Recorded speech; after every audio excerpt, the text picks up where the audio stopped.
Braccio di Ferro, Big Big, Alghero, Amoroso, Giove Deus, Messi, Periclea, Raoul. Probabilmente non hai mai sentito questi nomi. Sono solo alcuni degli oltre 50 cavalli morti in seguito a incidenti legati al Palio di Siena. Eppure hanno qualcosa in comune. Cavalli giovani, cavalli sani, animali che avevano ancora tutta la vita davanti. E mentre loro morivano, qualcun altro applaudiva, qualcun altro festeggiava, qualcun altro chiamava tutto questo tradizione. Qui non si raccontano le solite storie, qui si dà voce a quelle dimenticate. Il Palio di Siena è una delle manifestazioni più amate e celebrate d'Italia. Per molti è storia, orgoglio, identità. Quanti cavalli devono ancora morire prima che smettiamo di chiamarla tradizione?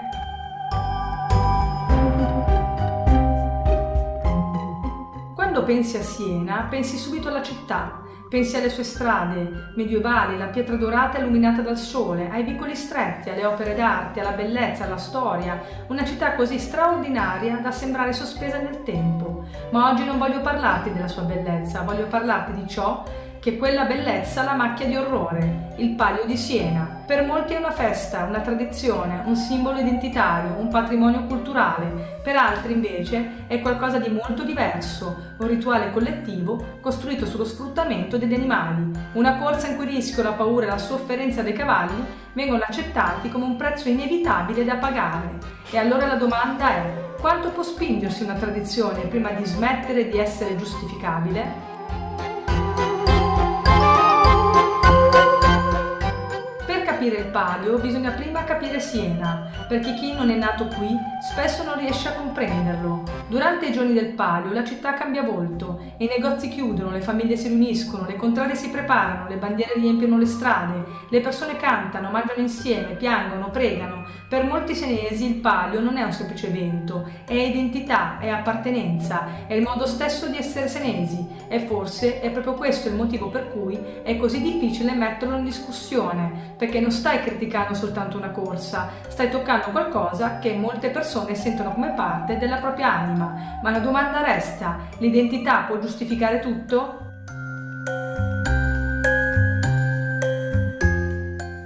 Ogni anno migliaia di turisti arrivano per assistere allo spettacolo. Il Palio si corre 2 volte l'anno, il 2 luglio in onore della Madonna di Provenzano e il 16 agosto in onore dell'Assunzione di Maria. 2 date che per Siena rappresentano molto di più di una semplice manifestazione. Sono il culmine di mesi di preparazione, rivalità e attesa. Vedono colori, tamburi, costumi storici, sfilate e poi arriva il momento della corsa. 90 secondi, poco più di un minuto, 3 giri attorno a Piazza del Campo, una pista ricoperta di tufo, curve strettissime, cavalli lanciati al galoppo, fantini che si spingono, che si ostacolano, che usano il nervo, cadute, urla, polvere, caos.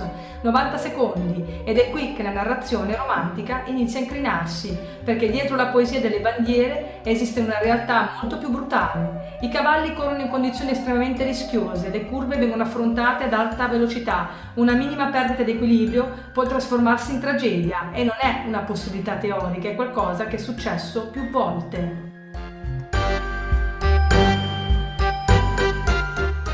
Ogni volta che si parla del Palio emerge la stessa difesa. I cavalli sono trattati benissimo, sono atleti, vengono amati, sono preziosi e io non metto in dubbio che molti proprietari possano voler bene ai loro animali, ma c'è una domanda che nessuno può aggirare. Il cavallo ha scelto di partecipare? Ha scelto lui di correre su una pista così pericolosa? Ha scelto lui il rischio, ha scelto lui il rumore assordante, la folla, la tensione e la possibilità di cadere? La risposta è no, perché il cavallo non può dare consenso e quando un essere senziente non può scegliere, la responsabilità morale ricade interamente sugli esseri umani.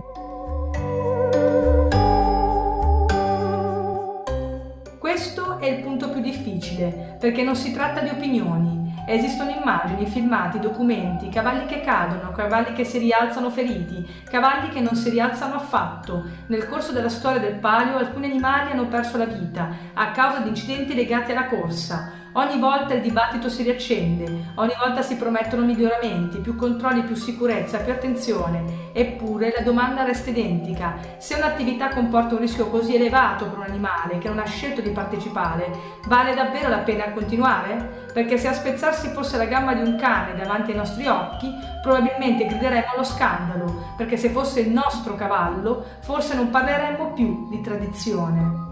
E allora perché cambia tutto quando quella sofferenza viene incorniciata come folklore?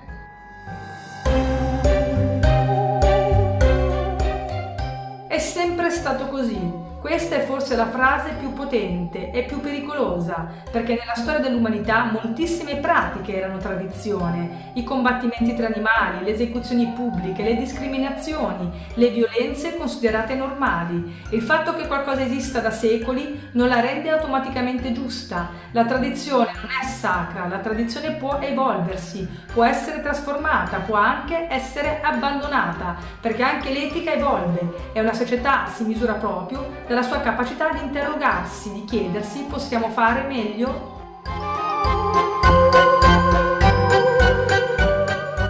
C'è un'altra cosa che mi colpisce. Molte persone che difendono il palio affermano di amare profondamente i cavalli, e forse è vero, ma amare qualcuno significa proteggerlo, non esporlo a rischi evitabili per il nostro intrattenimento, per il nostro orgoglio, per il nostro senso di appartenenza. L'amore senza ascolto può diventare possesso e l'affetto non cancella automaticamente le conseguenze delle nostre azioni.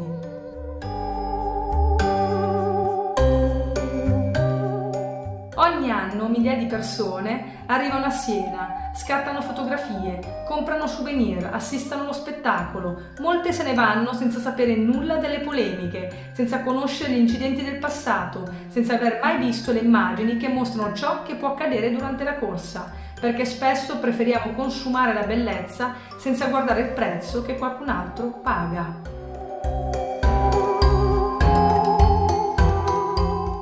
Quando si parla del palio, si sente spesso parlare di appartenenza, tradizione ed identità.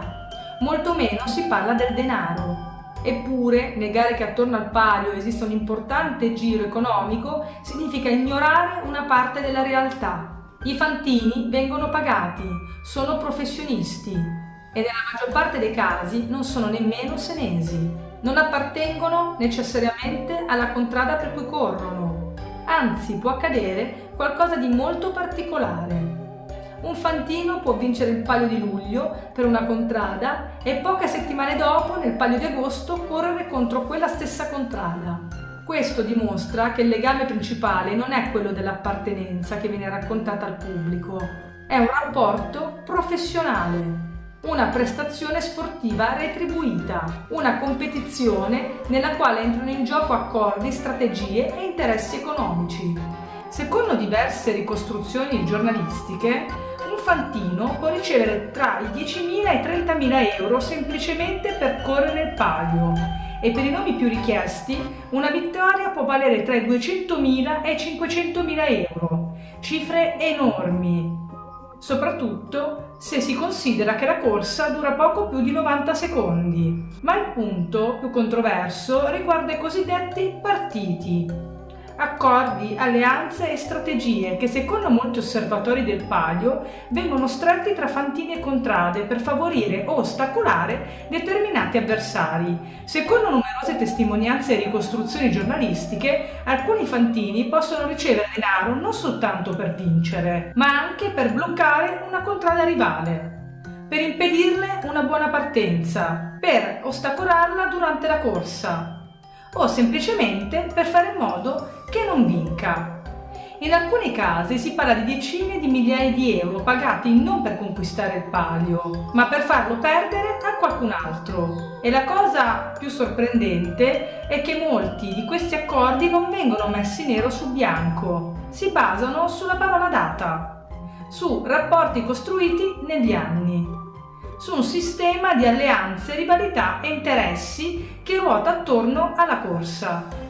Per i sostenitori del palio tutto questo fa parte del gioco, fa parte della strategia, fa parte della tradizione. Per i critici invece è la dimostrazione che il palio non è soltanto una corsa di cavalli, ma anche una complessa partita di potere, denaro e influenze.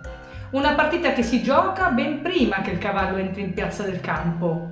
E poi c'è la politica. Ogni anno rappresentanti delle istituzioni, personaggi influenti e figure pubbliche assistono alla corsa. Il Palio non è soltanto una festa locale, è un evento che genera turismo, visibilità, consenso e prestigio. Ed è forse anche per questo che criticarlo risulta così difficile, perché quando una tradizione diventa identità, economia e potere, smette di essere soltanto una tradizione.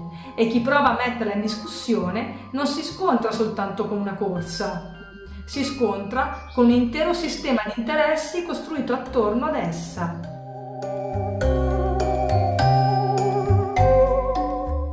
Io credo di sì, credo che si possa amare Siena, ammirare la sua storia, perdersi nei suoi vicoli, restare senza fiato davanti alla sua bellezza e allo stesso tempo dire: questa tradizione non mi rappresenta, perché criticare il Palio non significa odiare Siena, non significa disprezzare i senesi, significa interrogarsi sul rapporto tra esseri umani e animali, su ciò che siamo disposti ad accettare, su cosa vogliamo lasciare alle generazioni future.